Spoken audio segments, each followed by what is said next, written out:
Hello students. सैनिक ITI YouTube channel में एक बार फिर से आपका स्वागत है। मैं आपका इंस्ट्रक्टर प्रदीप कुशवाहा एक बार फिर से ट्रेड थ्योरी की क्लास लेकर आपके साथ आया हूं। ये क्लास मैं सेकेंड ईयर के लिए पढ़ा रहा हूं, जो सेकेंड ईयर के स्टूडेंट्स हैं उनके लिए। और उनको मैंने, जैसा कि आप इसमें देखिए, पिछली पिछली कक्षाओं में मैंने आपको पढ़ाया था कि हमने असेंबली के बारे में आपको पढ़ाया था। असेंबली में हमने आपको स्क्रू के बारे में पढ़ाया था, स्क्रू के प्रकार क्या होते हैं, स्क्रू ड्राइवर के बारे में पढ़ाया था, जो भी जिसके माध्यम से स्क्रू को टाइट किया जाता है। स्पैनर्स के बारे में पढ़ाया था, वो भी टाइट करने का एक उपकरण है। उसमें हमने पावर टूल्स जो हमारा है वो पढ़ाना रह गया था। तो आज हम क्या है, पावर टूल्स के बारे में पढ़ेंगे। ऐसे पावर टूल्स जिसके द्वारा हम स्क्रू को, बोल्ट्स को टाइट करते हैं। तो पावर टूल्स क्या क्या होते हैं, चलिए आइए आज अध्ययन करते हैं। पावर टूल्स, जैसा आप देख रहे हैं, पावर टूल्स। पावर टूल्स एक उपकरण है जो बिजली के स्रोत और तंत्र द्वारा संचालित होता है, जो मैनुअल श्रम के अलावा हाथों के उपक्रम के साथ बोल्ट और नट के लिए इस्तेमाल किया जाता है। जैसे कि इसमें बता रहा है कि जैसे हम पहले क्या है, जो स्क्रू ड्राइवर है उसको हम लोग मैनुअली मतलब अपने हाथ से ही टाइट करते थे, या जो रिंच है उसको अपने हाथ से ही टाइट करते थे, अपने हाथ का इस्तेमाल करते थे, और किसी भी बोल्ट को हम उससे टाइट करते थे। मैनुअल प्रोसेस जिसको बोलते हैं, मैनुअल तरीके से। लेकिन अब इसमें क्या, पावर टूल्स में क्या है कि आपको ताकत नहीं लगानी है। जो ताकत लगानी है वो मशीन एक लगाएगी। वो मशीन किससे चलती है, वो बिजली से चलती है, ठीक है, और वायु ऊर्जा से चलती है। बिजली है, वायु ऊर्जा है। तो इसमें वायु ऊर्जा का मतलब क्या होता है, न्यूमैटिक। न्यूमैटिक फोर्स, जो आपने देखा होगा, एक बंदूक टाइप की एक गन होती है, वो अभी आपको आगे पढ़ाया जाएगा।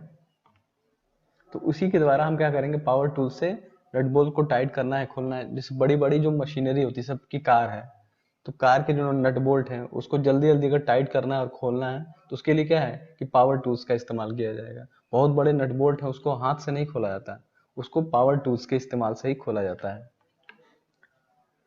पावर रेंज एक पावर रेंज के प्रकार था जो मानव बल की तुलना में अन्य माध्यमों से संचालित होता है। यह सामान्य बिजली स्रोत, संपीड़ित हवा है। जो पावर रेंज दो प्रकार के, इसका देखिए हिंदी थोड़ा, ये जो निमी का है वो हिंदी ट्रांसलेशन थोड़ा गड़बड़ है।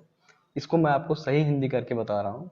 इसका कहने का आशय ये है कि जो पावर रिंच है ये भी एक रिंच का प्रकार है, जिसको मैनुअल, जिसको आदमी द्वारा हाथ से टाइट किया या खोला नहीं जाता है। इसके लिए भी बिजली का स्रोत, मतलब ये इलेक्ट्रिक के माध्यम से, और संपीड़ित हवा मतलब कंप्रेस्ड एयर। संपीड़ित हवा मतलब कंप्रेस्ड एयर। आपने देखा होगा जहां पर पंचर बनाने वाली दुकान होती है, वहां पर एक बड़ी सी टंकी होती है, गोल सी, और वो फिर उसी टंकी से एक वायर निकला होता है जिससे आप अपनी टायर में आपके हवा भरा जाता है मोटरसाइकिल के। तो वो क्या होती है, वो कंप्रेस्ड एयर होती है। कंप्रेस्ड एयर उसमें भरी होती है, उस कंप्रेस्ड एयर के थ्रू ही वो आपका टायर में हवा भरी जाती है। तो इसमें क्या होता है, पावर रेंच भी दो प्रकार के होते हैं, एक इम्पैक्ट रेंच और दूसरा न्यूमेटिक, जिसको न्यूमेटिक रैचेट बोलते हैं। देखिए जैसे फिगर एक में आप दिखाया जा रहा है, इसमें फिगर एक में देखिए, एयर रैचेट रिंच, जैसे जिसको न्यूमेटिक रिंच बोलते हैं। उसमें क्या होता है, एक वायु रैचेट रिंच हाथ से संचालित रिंच के समान ही होता है। इसमें जो हाथ वाला रिंच होता है उसका मुंह जो होता है उसी के समान होता है, उसका अगला जो हिस्सा होता है, जिसमें एक प्रकार की स्क्वायर ड्राइव होती है, लेकिन सॉकेट ड्राइव को चालू के लिए एक एयर मोटर संलग्न होती है। ये वाला हिस्सा देखिए आप। इसमें क्या होता है कि जो कंप्रेस्ड एयर होती है, कंप्रेस्ड एयर की एक पाइप होती है जो यहाँ से कनेक्ट होती है, और वो पाइप से यहाँ से प्रेशर जाता है। एक निर्धारित प्रेशर होता है जो भी हर रेंज का अलग अलग होता है। इस प्रकार के पावर रेंज को टार्क की गति को कम करने के लिए, टार्क क्या होता है, टार्क मतलब समझते हैं आप लोग, टार्क मतलब होता है बल एक प्रकार का। अगर घूर्णन किसी सर्कुलर मोशन में, ये जो रेडियस पे किसी किसी सेंटर के रेडियस से कोई हम बल लगाते हैं, इसी को हम बोलते हैं टॉर्क।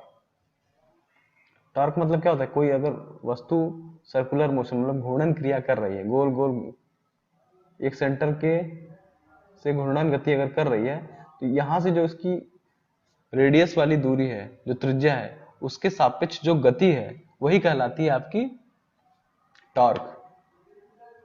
टॉर्क मतलब बल, कितना बल हमें चाहिए किसी नट बोल्ट को टाइट करने के लिए, और इसका मात्रक होता है न्यूटन मीटर। जो टॉर्क का मात्रक होता है वो होता है न्यूटन, न्यूटन को एन से दर्शाते हैं और मीटर को एम से, तो इसका मात्रक क्या है, न्यूटन मीटर। टॉर्क, टॉर्क का मात्रक होता है न्यूटन मीटर, ठीक है। न्यूमेटिक टॉर्क स्ट्रेंथ, देखिए यहीं पर, यहाँ पर एक बस क्या होता है कि यहाँ पर पाइप से जो एयर प्रेशर होता है उसको कनेक्ट कर दिया जाता है, और फिर ये जो यहाँ पर एक बटन होता है, इस बटन को जब आप पुश करेंगे तो ये जो मोटर है ये घूमने लगेगी गोल गोल। फिर जहाँ मान लीजिए यहाँ पर कोई नट है, अब इसे खोलना है, तो ये क्या करेंगे, इस नट पे लगाएंगे, ये इस पे आके सेट बैठ जाएगा।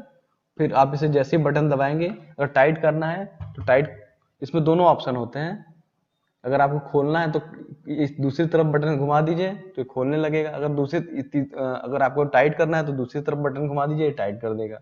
मतलब इसमें आपको प्रेशर नहीं लगाना, आपको केवल बटन दबाना है।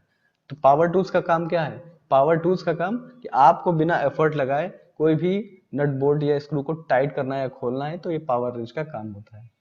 बड़ी बड़ी कंपनियों में क्या होता है कि कन्वेयर होती है बड़ी सी, उसमें क्या होता है कि गाड़ियां बन रही हैं या भी कोई प्रोडक्ट बन रहा है, तो ढेर सारे प्रोडक्ट एक साथ बनते रहते हैं, और यहाँ पर एक व्यक्ति जो होता है वो खड़ा होता है, उसका यही काम होता है कि जो भी प्रोडक्ट उसके सामने से गुजरेगा उसको, जो भी नट बोल्ट है उसे तुरंत जल्दी जल्दी टाइट करना है। मान लीजिए एक प्रोडक्ट में 4 नट टाइट करने हैं, तो क्या हाथ से इतनी जल्दी पॉसिबल है कि वो जल्दी जल्दी चारों को टाइट कर देगा, और कितना टाइट करना है ये भी नहीं पता होता। तो इसमें क्या होता है कि टॉर्क रेंच में उसको एक टॉर्क रेंच दे दिया जाता है कि भाई आप ये लो टॉर्क रेंच, और आपको ये चारों वोल्ट एक एक प्रोडक्ट के टाइट करने हैं, कितना टाइट करना है, कितना न्यूटन मीटर, उसमें सेट कर दिया जाता है कि आपको 2 न्यूटन मीटर या 3 न्यूटन मीटर, अब जो भी मात्रक होता है, किसके जो भी उसकी डिमांड होती है कि आपको इतना सेट करना है, उतना उसमें सेट कर दिया जाता है न्यूमेटिक गन में, इसको न्यूमेटिक गन बोलते हैं, टॉर्क रेंच। फिर वो जैसे ही बस उसको नट बोल्ट पे लगाना है उसके सिरे पे, और उसे जोर से दबाना है, और जैसे ही वो पूरा टाइट हो जाएगा गन अपने आप बंद हो जाएगी। मतलब गन अपने आप ही, जैसे ही वो टॉर्क उतना बल पूरा हो जाएगा, वो ऑटोमेटिक वो गन अपने आप बंद हो जाएगी। तो इसी तरह जल्दी जल्दी जल्दी ये क्या करता है, सेकंडों में सारे नटों को टाइट कर देता है। तो मास प्रोडक्शन में, जहां पर बहुत ज्यादा मात्रा में प्रोडक्शन का काम होता है और एक ही टाइप का कार्य होता है, वहां पर इसका इस्तेमाल सबसे ज्यादा होता है। जैसा मैंने आपको बताया, टॉर्क क्या है, रेडियल दूरी, मतलब देखो त्रिज्यिक दूरी है आर किसी सेंटर से, उस पर कार्यबल का जो उपयोग करता है, उस पर जो हम फोर्स का कार्य करते हैं, टाउ बराबर होता है एफ इंटू आर। मतलब क्या होता है, जिसको टार्क, इसी को बोलते हैं टार्क। तो एफ क्या होता है यहाँ पर, बल, बल गुणे त्रिज्या।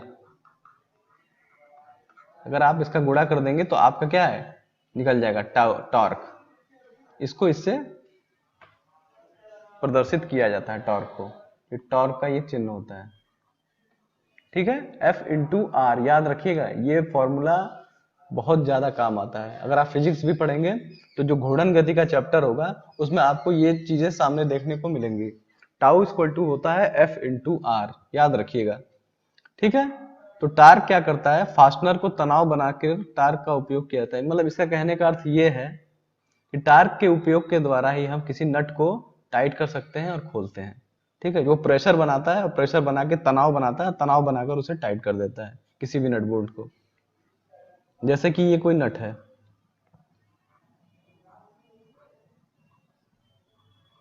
मान लीजिए, अब इसको हमें टाइट करना है, तो इस पे क्या होगा, अगर हम टॉर्कलेस लगाएंगे और उसे तनाव बल देंगे तो ये क्या करेगा, इसे टाइट कर देगा। तो टॉर्क रेंच का यही कार्य होता है। टॉर्क रेंच सही तरीके से नट और बोल्ट की मजबूती को स्थापित करने और समायोजित करने के लिए टूल को टॉर्क रेंच कहा जाता है। जैसा आप देखिए इसमें पिक्चर में दिखाया जा रहा है, फिगर 3 में देखिए, सही तरीके से नट बोल्ट की मजबूती को स्थापित करने के लिए, अब जैसे नट है और बोल्ट है, दोनों की ये नट जो होता है, जो छोटा वाला हिस्सा जो घूमता है गोल गोल नट के ऊपर, चूड़ी के ऊपर जो सर्कुलर मोशन करता है, उसे हम नट बोलते हैं। नट किसे बोलते हैं? एक तो लंबा वाला होता है, इसे बोलते हैं बोल्ट, इसमें थ्रेड कटे होते हैं, इसे क्या बोलते हैं? बोल्ट। और फिर इसके ऊपर जो छोटा हिस्सा लगा होता है, इसे बोलते हैं हम नट। याद रखिएगा, नट और बोल्ट, ठीक है।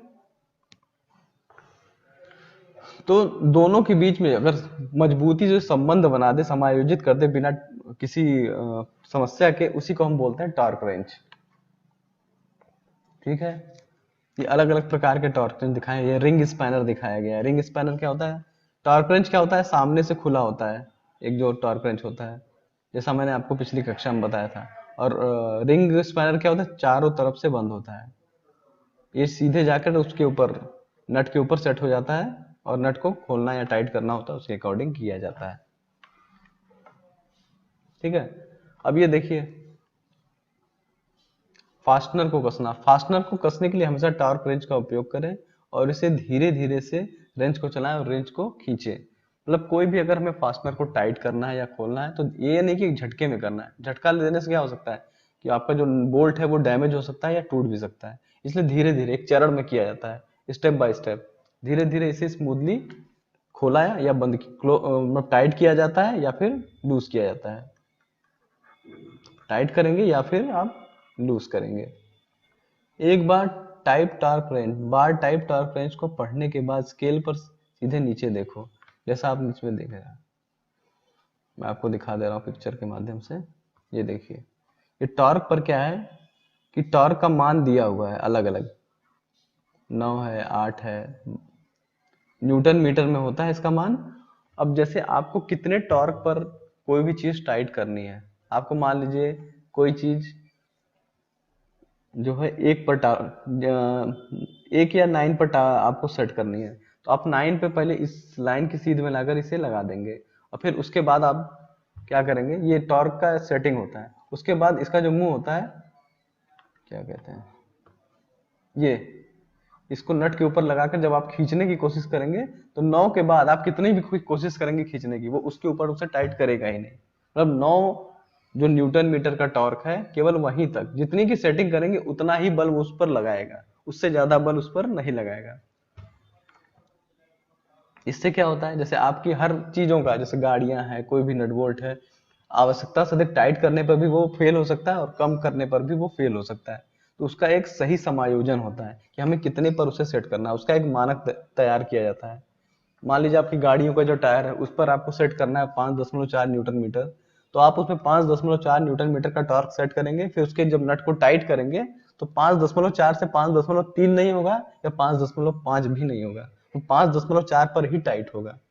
उतना ही बल उसको खोलने में भी लगाया जाएगा, उतना ही बल उसे टाइट करने में लगाया जाएगा। तो आप समझ गए ना। देखिए, जैसे M4 साइज का अगर कोई नट है, तो उसको 270 न्यूटन मीटर अलग अलग है। M5 है, उसे 5.4, M6 है, उसे 70 अलग अलग है। इसको मैं थोड़ा सा, ये गड़बड़ हो गया है, इसको मिटा देता हूँ, ठीक है। M10 साइज है तो 44 न्यूटन मीटर, इतने, यही सब टॉर्क का जो हम उपयोग करते हैं। ये एक सारणी दी गई कि हमें कितने साइज के नट पे कितने टॉर्क का उपयोग करना चाहिए, ठीक है। कुल मिलाकर यही है टॉर्क, कि आपको जो रिक्वायरमेंट है उस रिक्वायरमेंट के अनुसार कितना ज्यादा आपको नट टाइट करना है, आप सेटिंग कीजिए और टार्क को उतना टाइट कर दीजिए। Power tools mean, what does the power tools mean? इसमें लिखा है कि बिजली का उपकरण का क्या अर्थ है। पावर टूल एक उपकरण है जो मनुष्य के श्रम बल के अलावा बिजली या अन्य स्रोत के द्वारा सक्रिय चलाया जाता है। वही मैं जो कहना चाह रहा हूँ, जैसे आपको मनुष्य द्वारा बल ना लगाना पड़े, जैसे इसमें क्या है, उसने बंदूक की तरफ पकड़ रखा है, यहाँ पर क्या है, इसने बंदूक की तरफ पकड़ रखा है, उसने कोई दम नहीं लगाया। जो दम उसमें लग रहा है वो बिजली की वजह से, इलेक्ट्रिक इलेक्ट्रिक फोर्स है ये। या फिर pneumatic pneumatic force. Pneumatic force मतलब एयर, कंप्रेस्ड एयर के द्वारा जो प्रेशर बना के दी जाती है उसे बोलते हैं न्यूमेटिक फोर्स। ठीक है, आगे हम देखते हैं occupational health and safety administration. इसका मतलब यही है कि जो भी आप प्रोडक्ट खरीदते हैं वो स्टैंडर्ड मतलब मानक के अनुसार जो दिए गए हैं, जो भी भारत सरकार ने मानक जो भी बनाए हैं उस मानक के अनुसार जो भी ब्रांडेड होते हैं, जो BIS मार्क होते हैं, उसी वही हमें उपकरण इस्तेमाल करने चाहिए। अगर हम लोकल प्रोडक्ट इस्तेमाल करेंगे तो वो कार्य के समय आपको धोखा दे सकते हैं या वो ऐसे टाइम पर टूट जाएंगे कि आपको चोट लग सकती है। तो कभी भी लोकल प्रोडक्ट का इस्तेमाल हमें नहीं करना चाहिए, फेक प्रोडक्ट का। ठीक है, जैसे इसमें दिया है टार्क की गणना कैसे करें, हाउ टू कैलकुलेट टॉर्क। आवेदन की बिंदु दूरी जहां पर हम टाइट करना है, बलयुग्म द्वारा मूल्य को गुणा करके टार्क प्राप्त किया जाता है। जैसे मैंने बताया था आपको, टार्क बराबर क्या होता है, F इंटू आर। उसने क्या बोला, यही इसका कहने का मतलब। जैसे हिंदी देखिए आपके समझ में नहीं आएगी क्योंकि इससे निम्मी की हिंदी है।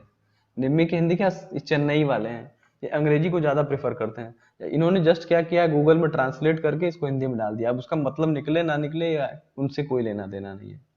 तो आपको लेना देना तो है, तो आपको अगर लेना देना है तो इसका अर्थ निकालना ही पड़ेगा। इसका अर्थ यही है कि जो टार्क है, टार्क में क्या होता है, जो सेंटर दिया होता है, सेंटर से जो दूरी होती है उसे बोलते हैं आर, और जो आप बल लगाते हैं उसको बोलते हैं एफ। तो ये आर और एफ का गुणा करेंगे तो ये टॉर्क आपको प्राप्त हो जाएगा। ठीक है, तो जितना ज्यादा आर होगा क्या होगा, उतना ज्यादा बल आपका बढ़ जाएगा। सिंपल सी बात है। अगर हम आर के मान को बढ़ा दें, आर के मान को अगर हम बढ़ाते जाएंगे तो क्या होगा, बल भी बढ़ता जाएगा। तो इसमें यही बताने की कोशिश किया कि टार्क की गणना कैसे की जाती है, टॉर्क की। ठीक, देखभाल एवं रखरखाव। हर हर मशीन का देखिए, अगर किसी मशीन को आप चलाते भी हैं तो उसका रखरखाव भी आवश्यक है कि उसे हमें कैसे रखना है। तो संग्रहित होने वाले अधिकांश पावर टूल्स कम सफाई और क्षति या अन्य समस्याओं की कुछ के लिए जांच कर सकते हैं। कुछ उपकरणों को अच्छे आकार में रखने के लिए कुछ यहाँ युक्तियां दी गई हैं। मतलब कहने का कि इन्होंने कुछ ऐसा आइडिया बताया है कि आपको कैसे इन पावर टूल्स को रखना है। भंडारण से पहले बिजली उपकरण से बदले उपकरण को पोंछने के लिए टूथ ब्रश या नर्म कपड़े का प्रयोग करें। इसका मतलब यह है, जैसे जब भी आप उसको कहीं अब उसे रखने जा रहे हैं, काम आपने पूरा कर लिया है, तो जो ब्रशिंग होती है, जो ब्रश वाले जिसमें ब्रश होता है, उस टाइप की चीजों को लेके उसको प्रॉपर अच्छे तरीके से साफ कीजिए। कोई चीज में मेटल चिप्स या डस्ट पार्टिकल जो रह जाते हैं वो बाहर निकल जाते हैं, ब्रश से आपका प्रॉपर तरीके से साफ हो जाता है, कोई नर्म कपड़ा। ठीक है, कोई मेटल का इस्तेमाल आपको नहीं करना है कि आपने मेटल का इस्तेमाल करके उसको साफ करने की कोशिश कर रहे हो, उससे वो डैमेज हो सकता है, उसकी क्वालिटी पे फर्क आ जाएगा।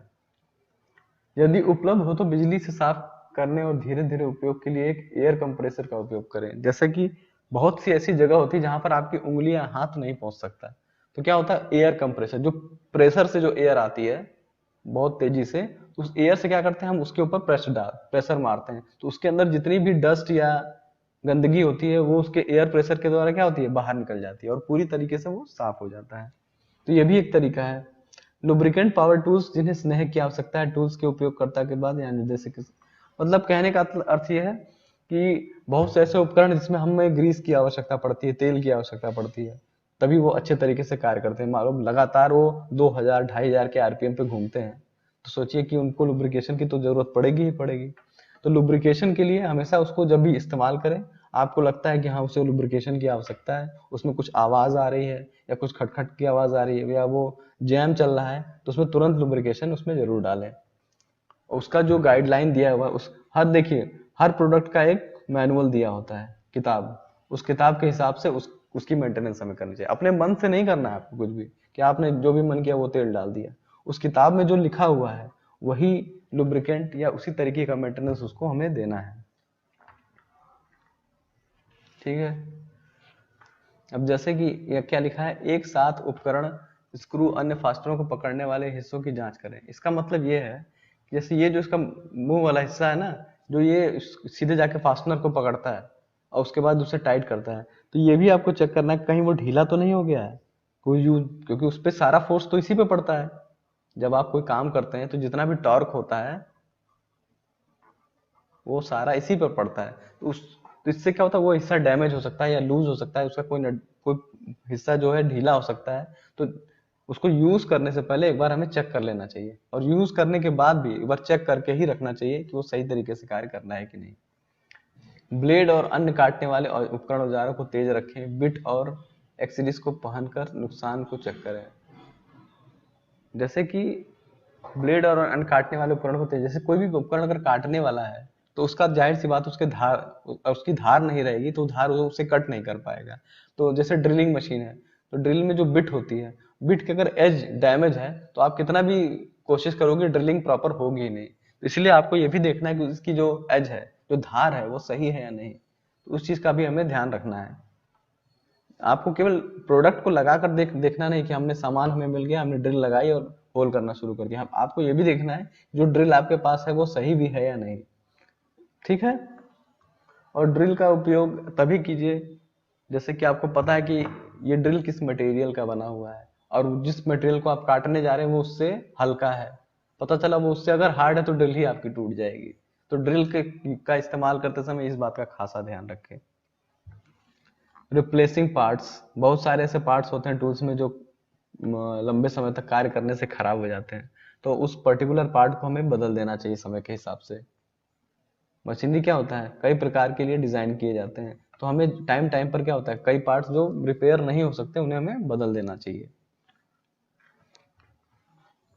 उचित भंडारण, प्रॉपर स्टोरेज, सभी टूल्स उपकरणों को संरक्षित करके रखना, जैसे नमी स्थान पर। जो टूल्स होते हैं उनको हमेशा ठंडे स्थानों पर रखना चाहिए। एक स्वच्छ और सुरक्षित स्थान पर रखिए, साफ सुथरे स्थान पर रखिए, अच्छी तरह से हवादार क्षेत्र में रखिए। यही सब चीजें हैं, ये चीजें आपको भी पता है। ठीक है।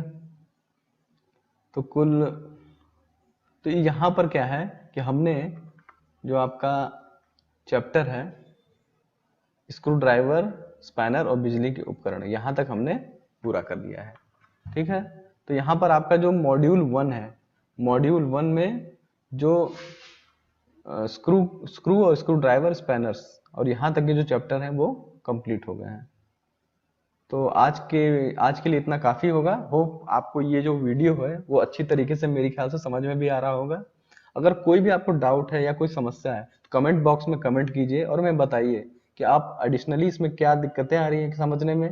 और अगर आप कुछ सजेशन देना चाहते हो सजेशन भी दीजिए कि सर आपको ऐसे इस तरीके से पढ़ाइए, या मेरी वॉइस में कोई कमी है, या मेरे